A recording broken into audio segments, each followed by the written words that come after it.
Hi hello ನಮಸ್ಕಾರ ಕನ್ನಡಿಗರೇ, ಹೇಗಿದ್ರಿ ಎಲ್ಲರೂ? ನಾನಂತರ ಸಖತ್ತಾಗಿದ್ದೀನಿ, ನೀವು ಕೂಡ ತುಂಬ ಚೆನ್ನಾಗಿದೆ ಅಂತ ಅಂದ್ಕೊಂಡಿನಿ.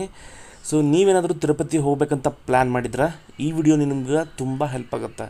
ಯಾಕಪ್ಪ ಅಂತಂದ್ರೆ ನಿಮ್ಗೆ ಈ ವಿಡಿಯೋದಾಗ ಯಾವ ರೀತಿ ಟ್ರೈನ್ ಟಿಕೆಟ್ನ ಬುಕ್ ಮಾಡಬೇಕು ತಿರುಪತಿಗೆ, ಜೊತೆಗೆ ದರ್ಶನ ಟಿಕೆಟ್ ಯಾವ ರೀತಿ ಬುಕ್ ಮಾಡಬೇಕು, ಅಲ್ಲಿ ಸ್ಟೇ ಯಾವ ರೀತಿ ಬುಕ್ ಮಾಡಬೇಕು, ಜೊತೆಗೆ ನೀವೇನಾದರೂ ಒಂದಿನ ಉಳ್ಕೊಂಡ್ರೆ ಅಲ್ಲಿ ಸುತ್ತಮುತ್ತ ನೋಡುವಂಥ ಪ್ಲೇಸಸ್ ಯಾವುದವು, ಈ ಎಲ್ಲ ಮಾಹಿತಿಯನ್ನು ನಿಮ್ಗೆ ಇದೇ ಒಂದು ವಿಡಿಯೋದಾಗ ನಿಮ್ಗೆ ತಿಳಿಸ್ಕೊಡ್ತೀನಿ. ವಿಡಿಯೋನ ಎಂಡ್ ತನಕ ನೋಡಿರಿ, ತುಂಬ ಇನ್ಫಾರ್ಮೇಟಿವ್ ಆಗಿರುತ್ತೆ ಅಂತ ಹೇಳ್ತೀನಿ. ಓಕೆ, ಸೊ ನೀವಿನ್ನೂ ನಮ್ಮ ಚಾನಲ್ಗೆ ಹೊಸಬರಾಗಿದ್ರೆ ಇನ್ನೂ ನಮ್ಮ ಚಾನಲ್ಗೆ ಸಬ್ಸ್ಕ್ರೈಬ್ ಮಾಡ್ಕೊಂಡಿರ್ತಂದ್ರೆ ಸಬ್ಸ್ಕ್ರೈಬ್ ಮಾಡ್ಕೊಡ್ರಿ. ಇದೇ ರೀತಿ ಅದ್ಭುತವಾಗಿರೋ ಕಂಟೆಂಟ್ನ ತೊಗೊಂಬರ್ತೀನಿ. ಓಕೆ, ಸೊ ಬನ್ನಿ ವಿಡಿಯೋನ ಶುರು ಮಾಡೋಣ. ಸೊ ನೀವು ಇರುವಂಥ ಜಾಗದಿಂದ ತಿರುಪತಿಗೆ ಒಂದು ಟ್ರೈನ್ ಟಿಕೆಟ್ನ ಬುಕ್ ಮಾಡಬೇಕು. ಅದು 15ರಿಂದ 25 ದಿನ ಮುಂಚೆಗೆ. ಯಾಕಪ್ಪ ಅಂದ್ರೆ ಟಿಕೆಟ್ ಜಲ್ದಿ ಸಿಗೋಲ್ಲ, ರಿಸರ್ವೇಷನ್.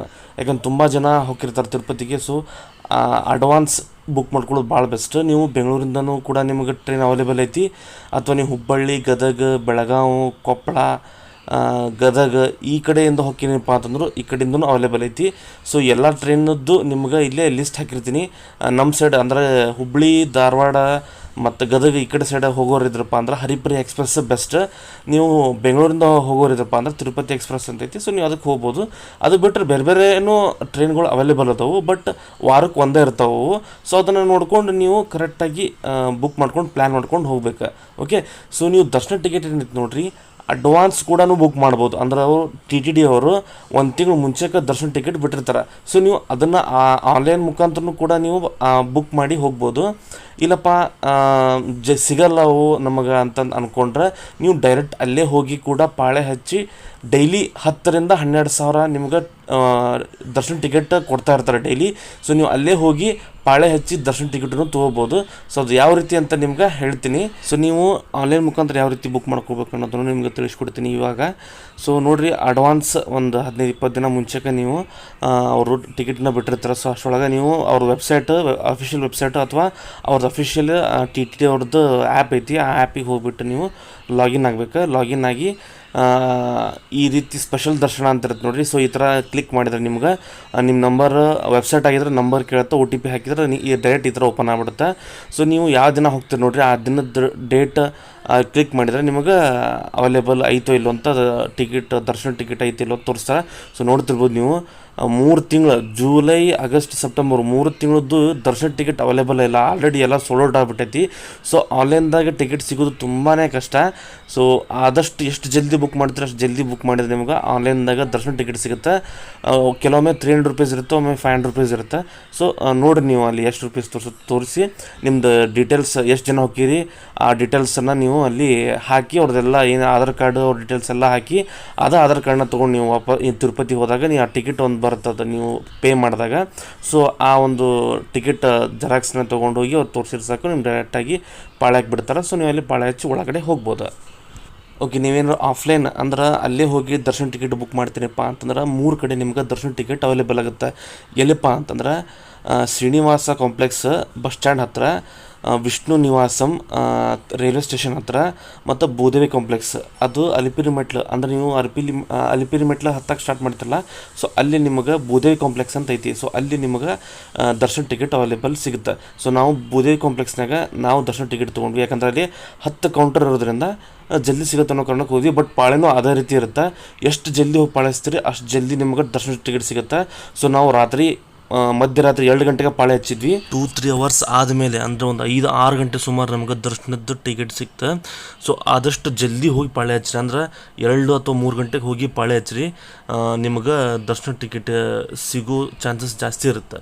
ಸೊ ಡೈಲಿ ನಿಮಗೆ 10,000 ಕೊಟ್ಟೇ ಕೊಡ್ತಾರೆ. ರಜೆ ದಿನಗಳಲ್ಲಿ 2,000 ಎಕ್ಸ್ಟ್ರಾ, ಅಂದರೆ 12,000, 13,000 ಹಿಂಗೆ ಕೊಡ್ತಾರೆ. ಎಷ್ಟು ಜಲ್ದಿ ಆಗುತ್ತೆ ಅಷ್ಟು ಜಲ್ದಿ ಹೋಗಿ ಪಾಳೆ ಹಚ್ಚಿ ನೀವು ಟಿಕೆಟ್ ತೊಗೊಂಡ್ರೆ ಮಾತ್ರ ನಿಮಗೆ ದರ್ಶನ ಟಿಕೆಟ್ ಸಿಗುತ್ತೆ, ಇಲ್ಲಾಂದ್ರೆ ಒಟ್ಟ ಸಿಗೋಲ್ಲ. ಯಾಕಂದ್ರೆ ಸಿಕ್ಕಾಪಟ್ಟೆ ಜನ ಬರ್ತಾರೆ ಅಲ್ಲಿ, ನೀವು ಇಮ್ಯಾಜಿನ್ನು ಮಾಡೋಕ್ಕಂಗಿಲ್ಲ, ಅಷ್ಟೊಂದು ಜನ ಬರ್ತಾರೆ, ಅಷ್ಟೊಂದು ಪಾಳೆ ಇರುತ್ತೆ ಅಲ್ಲಿ. 3 ಕಡೆನೂ ಅದೇ ರೀತಿ ಪಾಳೆ ಇರುತ್ತೆ. ನಿಮ್ಗೆ ಬಸ್ ಸ್ಟ್ಯಾಂಡ್ ಹತ್ರನೂ ಆಗಿರ್ಬೋದು, ರೈಲ್ವೆ ಸ್ಟೇಷನ್ ಹತ್ರ ಆಗಿರ್ಬೋದು, ಅಥವಾ ಭೂದೇವಿ ಕಾಂಪ್ಲೆಕ್ಸ್ ಅಲ್ಲಾದರೂ ಆಗಿರ್ಬೋದು. ಸೊ ಅಲ್ಲಿಯೂ ಸಿಕ್ಕಾಪಟ್ಟೆ ಜನ ಜಾಸ್ತಿ ಇರ್ತಾರೆ. ಸೊ ಎಷ್ಟು ಜಲ್ದಿ ಹೋಗಿ ನೀವು ನಿಂದಿರ್ತೀರಿ ಪಾಳ್ಯಕ್ಕೆ ಅಷ್ಟು ಜಲ್ದಿ ನಿಮ್ಗೆ ಸಿಗುತ್ತೆ. ಇಲ್ಲಾಂದ್ರೆ ನಿಮ್ಗೆ ಲೇಟಾಗಿ 4 ಗಂಟೆ 5 ಗಂಟೆ 6 ಗಂಟೆಗೆ ಹೋದ್ರೆ ಸಿಗೋದು ಭಾಳ ಡೌಟ್. ನೋಡ್ರಿ ಇನ್ನೊಂದು ಡೌಟ್ ಇರುತ್ತೆ ಎಲ್ಲರಿಗೂ, ಏನಪ್ಪ ಅಂತಂದ್ರೆ 5 ಜನ ಹೋಗಿರ್ತೀರಿ ನೀವು, ಒಬ್ಬರು ಪಾಳೆ ಹಚ್ಚಿದ್ರೆ ನಡೀತಿತ್ತನ 5 ಜನಕ್ಕೂ ಕೊಡ್ತಾನೋ ಅಂತ ಅಂದ್ಕೊಂಡಿರ್ಬೋದು. ಸುಳ್ಳು. 5 ಜನನೂ ಪಾಳೆ ಹಚ್ಚಬೇಕಲ್ಲಿ. ಯಾಕಂದ್ರೆ ಇಂಡಿವಿಜುವಲ್ ಆಗಿ ಆಧಾರ್ ಕಾರ್ಡ್ ತೊಗೊಂಡು ಫೋಟೋ ಹೊಡೆದಾದ್ಮೇಲೆ ನಿಮಗೆ ಟಿಕೆಟ್ನ ಕೊಡ್ತಾರೆ ಪ್ರತಿಯೊಬ್ಬೊಬ್ಬರಿಗೂ. ಸೊ ಯಾರೋ 5 ಜನಕ್ಕೆ ಒಬ್ಬರ ಹೋಗಿ ಪಾಳೆ ಹಚ್ಚಿ 5 ಜನ ಟಿಕೆಟ್ ತೊಗೊಂಡ್ಬಿಡ್ತೀನಿ ಅಂತಂದ್ರೆ ಕೊಡೋದಿಲ್ಲ ಅವರು. ಸೊ 5 ಜನ ಅಥವಾ ನಿಮ್ಮ ಫ್ರೆಂಡ್ಸ್ ಯಾರು ಹೋಗಿರ್ತೀರಿ, ಫ್ಯಾಮಿಲೀಸ್ ಯಾರು ಹೋಗಿರ್ತೀರಿ, ಅಷ್ಟ್ರೂ ಪಾಳೆ ಹಚ್ಚಬೇಕು. ಯಾರು ದರ್ಶನ ಮಾಡ್ತಾರೆ ಅಷ್ಟ್ರು ಪಾಳೆ ಹಚ್ಚಿ ಹೋಗಿ ಟಿಕೆಟ್ನ ತೊಗೊಂಬರ್ಬೇಕು. ಒಬ್ಬೊಬ್ಬರು ಇಂಡಿವಿಜುವಲ್ ಆಗಿ ಅವ್ರಿಗೆ ಕೊಡ್ತಾರೆ ಅವರು. ಸೊ ಅಷ್ಟ್ರಿಗೂ ಸೇರಿ ಗ್ರೂಪ್ನ ಕೊಡ್ತಾರಂತ ಅನ್ಕೋಕೆ ಹೋಗ್ಬಿಟ್ರೆ ಹಂಗೆ ಕೊಡಲ್ಲ ಅವರು. ಓಕೆ. ಸೊ ಇನ್ನೊಂದು ಏನಪ್ಪ ಅಂತಂದ್ರೆ ಟಿಕೆಟ್ ನಿಮಗೆ ನೀವು ಹೋಗಿರ್ತಾರಲ್ಲ ಅವತ್ತಿನ ದಿನ ನಿಮ್ಗೆ ದರ್ಶನ ಟಿಕೆಟ್ ಕೊಡಲ್ಲ ಅವರು. ಮಾರನೇ ದಿನ ಅಂದರೆ ನೆಕ್ಸ್ಟ್ ಡೇ ನಿಮ್ಗೆ ದರ್ಶನ ಟಿಕೆಟ್ ಅವರು ಪ್ರೊವೈಡ್ ಮಾಡ್ತಾರೆ. ಸೊ ಆವತ್ತಿನ ದಿನ ಪೂರ ಖಾಲಿ ಇರುತ್ತೆ. ಸೊ ನಿಮ್ಮ ಮರುದಿನ ನೀವು ಹೋಗಿ ಆ ಟಿಕೆಟ್ನ ತೋರಿಸಿ ಪಾಳೆ ಹಚ್ಚಬೇಕು. ಅದ್ರಾಗ ಲೊಕೇಶನ್ ಹಾಕಿರ್ತಾರೆ ಎಲ್ಲಿಂದ ಪಾಳೆ ಹಚ್ಬೇಕಂತೇಳಿ. ಸೊ ಅದನ್ನು ಕರೆಕ್ಟಾಗಿ ನೋಡಿಕೊಂಡು ಅಲ್ಲೇ ಹೋಗಿ ನೀವು ಟಿಕೆಟ್ನ ಕೊಟ್ಟು ಪಾಳೆ ಹಚ್ಬೇಕು. ಸೊ ಅದೊಂದು ನೆನ್ಪಿಟ್ಕೋರಿ. ಟಿಕೆಟ್ ಎಲ್ಲ ತೊಗೊಂಡ್ಮೇಲೆ ನೀವು ಅವತ್ತು ಬೇಕಾರೆ ಮೆಟ್ಲ ಹತ್ತಿ ಮೇಲೆ ತಿರುಪತಿಗೂ ಹೋಗ್ಬೋದು. ಇಲ್ಲಪ್ಪ ಅಂತಂದ್ರೆ ನೀವು ಮೆಟ್ಲ ಹತ್ತಕ್ಕಾಗಲ್ಲ, ನಾವು ಬಸ್ ಮುಖಾಂತರ ಹೋಗ್ತೀವಿ ಅಂದ್ರೆ ಬಸ್ ಕೂಡ ಅವೈಲೇಬಲ್ ಇರ್ತಾವೆ. ಸೊ ನೀವು ಬಸ್ ತೊಗೊಂಡು ಕೂಡ ಹೋಗ್ಬೋದು. ತುಂಬ ಜನ ನಡ್ಕೊತ ಹೋಗ್ತಾರೆ, ತುಂಬ ಜನ ಆಗ್ಲಾರ್ದವ್ರು ಬಸ್ಸಿಗೆ ಹೋಗ್ತಾರೆ. ಸೊ ಒಂದಿನ ನೀವು ಫ್ರೀ ಇರ್ತಾವತ್ತ, ಯಾಕಂದ್ರೆ ನೆಕ್ಸ್ಟ್ ಡೇ ಇರುತ್ತೆ ನಿಮ್ಮ ದರ್ಶನ. ಸೊ ಅವತ್ತೆಲ್ಲ ಫ್ರೀ ಇರುತ್ತೆ. ಬೆಳಗ್ಗೆ ಜಲ್ದಿ ಹೋಗಿ ಅಲ್ಲಿಯೂ ನೀವು ಯಾವ ರೀತಿ ರೂಮ್ನ ಬುಕ್ ಮಾಡ್ಬೇಕಂತಂದ್ರೆ ಅಲ್ಲಿ ಬಸ್ ಸ್ಟ್ಯಾಂಡ್ ಹತ್ತಿರ ನಿಮ್ಗೆ ಮೇಲ್ಗಡೆ CRO ಆಫೀಸ್ ಅಂತ ಐತಿ. ನೀವು ಯಾರು ಕೇಳಿದ್ರು ನಿಮಗೆ ಹೇಳ್ತಾರೆ CRO ಆಫೀಸ್ ಎಲ್ಲಿದೆ ಅಂತ ಕೇಳಿದ್ರೆ ಹೇಳ್ತಾರೆ. ಸೊ ಅಲ್ಲಿ ನೀವು ಜಲ್ದಿನ ಹೋಗಿ ಮಿನಿಮಮ್ 6 ಗಂಟೆ 5 ಗಂಟೆ 6 ಗಂಟೆಗೆ ಹೋಗಿಬಿಟ್ಟು ನೀವು ಅಲ್ಲೂ ಕೂಡ ಇದೇ ರೀತಿ ಪಾಳೆ ಇರುತ್ತೆ. ಸೊ ಜಲ್ದಿ ಹೋದ್ರೆ ಪಾಳೆ ಇರಲ್ಲ. 7-8 ಗಂಟೆ ಆದಮೇಲೆ ತುಂಬ ಪಾಳೆ ಇರುತ್ತೆ. ಸೊ ನೀವು ಜಲ್ದಿ ಹೋಗಿ ಅಲ್ಲಿ ಆಧಾರ್ ಕಾರ್ಡ್ ಕೊಟ್ಟು ಎಷ್ಟು ಜನ ಇದ್ದೀರಿ ಅಂತ ನೀವು ಹೇಳಿ ನಿಮ್ಮ ನಂಬರ್ ಕೊಟ್ಟರೆ ಸಾಕು. ಅವರು ಒಂದು 50 ರೂಪಾಯಿ ಅಥವಾ 100 ರೂಪಾಯಿದ್ದು ಒಂದು ರೂಮ್ ಬುಕ್ ಮಾಡ್ತಾರೆ. ಒಂದು 4 to 5 hours ಒಳಗಡೆ ನಿಮ್ಗೆ ಕನ್ಫರ್ಮ್ ಆಗುತ್ತೆ ಯಾವುದು ರೂಮ್ ನಿಮ್ಗೆ ಅಲಾಟ್ ಆಗೈತೆ ಅಂತೇಳಿ ನಿಮ್ಮ ಮೊಬೈಲಿಗೆ ಮೆಸೇಜ್ ಬರುತ್ತೆ. ಸೊ ನೀವು ಜಲ್ದಿ ಬುಕ್ ಮಾಡಿದ್ರೆ ಒಂದು 6 ಗಂಟೆ ಅಥವಾ 5 ಗಂಟೆ ಬುಕ್ ಮಾಡಿದರೆ ಒಂದು 10 ಗಂಟೆಗೆ ಅಲಾಟ್ ಆಗ್ಬಿಡುತ್ತೆ, 10-11 ಅಷ್ಟೊತ್ತಿಗೆ. ಇಲ್ಲ ಲೇಟಾಗಿ 7-8 ಗಂಟೆಗೆ ನೀವೇನಾದರೂ ಬುಕ್ ಮಾಡಿದ್ರೆ ಮಿನಿಮಮ್ ಮಧ್ಯಾಹ್ನ ಅಥವಾ ಸಾಯಂಕಾಲನೂ ಆಗ್ಬೋದು ನಿಮಗೆ ರೂಮ್ ಅಲಾಟ್ಮೆಂಟ್ ಆಗೋದು. ಸೊ ಅದು ಏನು ಅನ್ನೋದು ನಿಮಗೆ ಅಲ್ಲಿ ಡಿಸ್ಪ್ಲೇನೂ ಮಾಡ್ತಿರ್ತಾರೆ, ಇಲ್ಲ ನಿಮ್ಮ ಮೊಬೈಲ್ಗೆ ಮೆಸೇಜ್ ಬಂದುಬಿಡುತ್ತೆ ಯಾವುದು ಬಿಲ್ಡಿಂಗ್ ಅಥವಾ ಯಾವ ರೂಮ್ ನಿಮ್ಗೆ ಅಲಾಟ್ ಆಗೈತಿ ಅನ್ನೋದು ನಿಮ್ಗೆ ಅದ್ರಾಗ ಮೆಸೇಜ್ ಬಂದುಬಿಡುತ್ತೆ. ಸೊ ನೀವು ಅಲ್ಲಿ ಹೋಗ್ಬಿಟ್ಟು ನೀವು ಅಡ್ವಾನ್ಸ್ ಒಂದು 500 ರೂಪಾಯಿ ಇಸ್ಕೊಂತಾರೆ ಅವರು. ಸೊ ನೀವು 1 ಅಥವಾ 2 ದಿನ ಇದ್ರೆ ನೀವು ಅಷ್ಟು ದಿನಕ್ಕೆ ಅವರು ರೊಕ್ಕ ಮಾಡ್ಕೊಂಡು ಉಳಿದಿದ್ದ ರೊಕ್ಕ ನಿಮ್ಮ ವಾಪಸ್ ನಿಮ್ಮ ಅಕೌಂಟಿಗೆ ಹಾಕಿಬಿಡ್ತಾರೆ. ಊಟದಂತೂ ಚಿಂತೆನೇ ಮಾಡೋಂಗಿಲ್ಲ ನೀವು, ಅಷ್ಟು ಅದ್ಭುತವಾಗಿ ಆರ್ಗನೈಸ್ ಮಾಡ್ಯಾರ TTD ಅವರು. ಸೊ ನೀವು ಎಲ್ಲಿ ಹೋದರೂ ಕೂಡ ನಿಮಗೆ ಪ್ರಸಾದ ಸಿಗೋ ರೀತಿ ಅವರು ಮಾಡ್ಯಾರ. ಸೊ ನೀವು ದೇವಸ್ಥಾನದಲ್ಲೂ ಕೂಡ ನೀವು ಮಿನಿಮಮ್ 4,000 ಜನ ಕೂತು ಊಟ ಮಾಡುವಷ್ಟು ಕೆಪಾಸಿಟಿನ ಅವರು ಮಾಡ್ಯಾರ. ಜೊತೆಗೆ ನೀವು ಹೊರಗಡೆ ಇದ್ರಪ್ಪ ಅಂದ್ರೆ ಅಲ್ಲಿ ಹೊರಗಡೆನೂ ಕೂಡ ನಿಮಗೆ ಪ್ರಸಾದ ಸಿಗಬೇಕು, ಆ ರೀತಿ ಕೂಡ ಬೂತ್ ಕೂಡ ಮಾಡ್ಯಾರ. ಸೊ ನೀವು ಎಲ್ಲಿ ಹೋದ್ರೂ ನಿಮಗೆ ಪ್ರಸಾದ ಅಥವಾ ಅನ್ನಕ್ಕೆ ಕೊರತೆ ಇಲ್ಲ, ನಿಮ್ಗೆ ಎಲ್ಲ ಟೈಮು ಕೂಡ ನಿಮಗೆ ಪ್ರಸಾದ ಸಿಗುತ್ತೆ ತಿರುಪತಿ ಒಳಗಡೆ. ಓಕೆ. ನೆಕ್ಸ್ಟ್ ಡೇ ನೀವು ದರ್ಶನಕ್ಕೆ ಏನಿತ್ತು ನೋಡ್ರಿ, ನಿಮ್ಗೆ ಟೈಮಿಂಗ್ ಕೊಟ್ಟಿರ್ತಾರೆ ಅವರು. 12 ಗಂಟೆ 1 ಗಂಟೆ 2 ಗಂಟೆ ಅಥವಾ 3 ಗಂಟೆ ಈ ರೀತಿ ಟೈಮ್ ಸ್ಲಾಟ್ ಕೊಟ್ಟಿರ್ತಾರೆ. ಆ ಟೈಮ್ ಸ್ಲಾಟ್ಗಿನ್ನ 1 hour ಅಥವಾ 2 hour ಮುಂಚೆನೇ ನೀವು ಹೋದ್ರೂ ನಡೀತೈತಿ. ಸೊ ಆದಷ್ಟು 12 ಅಷ್ಟರೊಳಗಾಗಿ ನೀವು ಹೋದ್ರೆ ನಿಮ್ಗೆ ಸ್ವಲ್ಪ ಜಲ್ದಿ ದರ್ಶನ ಆಗುತ್ತೆ. ಜಲ್ದಿ ಅಂದ್ರೂ ಹೆಚ್ಚು ಕಮ್ಮಿ 8 hour ಅಂತೂ ತೊಗೊಳತ್ತೆ, 8ರಿಂದ 10 hour. ಯಾಕಂದ್ರೆ ಬಹಳಷ್ಟು ಜನ ಬಂದಿರ್ತಾರಲ್ಲ, ಸೊ ಆ ಒಂದು ಜನದ ಮೇಲ್ಗಡೆ ನಿಮ್ಗೆ ಟೈಮಿಂಗ್ ಸೆಟ್ ಆಗುತ್ತೆ. ಅಂದ್ರೆ ತುಂಬ ಜನ ಜಾಸ್ತಿ ಬಂದಿರಪ್ಪ ಅಂದ್ರೆ ಲೇಟಾಗಿ ದರ್ಶನ ಆಗುತ್ತೆ, ಸ್ವಲ್ಪ ಕಡಿಮೆ ಬಂದಿರಪ್ಪ ಅಂತಂದ್ರೆ ಸ್ವಲ್ಪ ಜಲ್ದಿ ಆಗುತ್ತೆ ಅಷ್ಟೇ. ಬಟ್ ಆಲ್ಮೋಸ್ಟ್ ಅದು ತೊಗೊಳೋ ಟೈಮ್ ನೀವು ಅಲ್ಲಿ ಹೋಗಿರ್ತಿಲ್ಲ ಒಂದು 8 hour ಅಂತರೂ 7ರಿಂದ 8 hour ಅಂತರೂ ಆಗೇ ಆಗುತ್ತೆ ದರ್ಶನದ್ದು. ಸೊ ನೀವು ಅಲ್ಲಿ ಒಳಗಡೆ ಹೋದಾಗ ಪ್ರಾಣವೇ ಹಚ್ತಿರೋದಿಲ್ಲ. ಸೊ ನಿಮಗೆ ಅಲ್ಲಿ ಯಾವುದೇ ರೀತಿ ಕುಂದು ಕೊರತೆ ಆಗದಿರೋ ರೀತಿ ಅಲ್ಲಿ ಕೂಡ ವ್ಯವಸ್ಥೆ ಮಾಡಿರ್ತಾರೆ. ಸೊ ಅಲ್ಲಿ ನಿಮಗೆ ನೀರು, ಅಲ್ಲಿ ಕೂಡ ಊಟ ಮತ್ತು ನಿಮಗೆ ಹಾಲು, ಟೈಮ್ ಟು ಟೈಮ್ ಚಹಾ ಎಲ್ಲನೂ ಬರುತ್ತೆ. ಸೊ ನೀವು ಆರಾಮ್ಸೆ ಪಾಳೆ ಹಚ್ಕೊಂಡು ದೇವ್ರ ದರ್ಶನ ಮಾಡ್ಕೊಂಡು ಬರ್ಬೋದು ಹೊರಗಡೆ. ಬಟ್ ಫೋನಿಗೇನು ಅಲವ್ ಇರಲ್ಲ ಒಳಗಡೆ. ಸೊ ಅಲ್ಲಿ ಫೋನ್ ನಿಮ್ಮದು ಇಸ್ಕೊಂಡ್ಬಿಡ್ತಾರೆ. ಅಲ್ಲಿ ಇನ್ನೊಂದು ಕೌಂಟ್ರ್ ಕೊಡ್ತಾರೆ ಹೊರಗಡೆ. ಸೊ ನೀವು ದರ್ಶನ ಮುಗಿಸ್ಕೊಂಬಂದು ಅಲ್ಲಿ ಇನ್ನೊಂದು ಕೌಂಟ್ರ್ ಇರುತ್ತೆ. ಸೊ ಅಲ್ಲಿ ನಿಮ್ಮದು ಫೋನ್ಗೇನು ಬ್ಯಾಗ್ ಏನಿದ್ರು ಅಲ್ಲಿ ಬಂದು ಕಲೆಕ್ಟ್ ಮಾಡ್ಕೋಬೋದು. ಸೊ ನೀವು ಇಷ್ಟೆಲ್ಲ ಪ್ರೊಸೀಜರ್ ಐತಿ. ಸೊ ನೀವು ದರ್ಶನ ಮಾಡಿಕೊಂಡು ಹೊರಗಡೆ ಬರ್ಬೋದು. ಓಕೆ. ನೀವೇನಾದ್ರು ದರ್ಶನ ಮಾಡಿ ಅಲ್ಲೇ ಒಂದಿನ ಉಳ್ಕೊಳ್ಳೋದಾದ್ರೆ ನೆಕ್ಸ್ಟ್ ಡೇ ಯಾವ ಪ್ಲೇಸ್ನ ನೀವು ಅಲ್ಲಿ ನೋಡ್ಬೋದು ಅಂತ ನೀವೇನಾದ್ರು ಕೇಳೋದಾದ್ರೆ, ಸೊ ಒಂದು 5-6 ಪ್ಲೇಸಸ್ಗಳು ಅಲ್ಲಿ ನೋಡುವಂಥವು. ಅವು ಯಾವಪ್ಪ ಅಂತಂದ್ರೆ ಶ್ರೀವರಿ ಪಾದಾಲು ಅಂತ ಒಂದು ಪ್ಲೇಸ್ ಐತಿ. ಸೊ ತುಂಬ ಚೆನ್ನಾಗೈತಿ.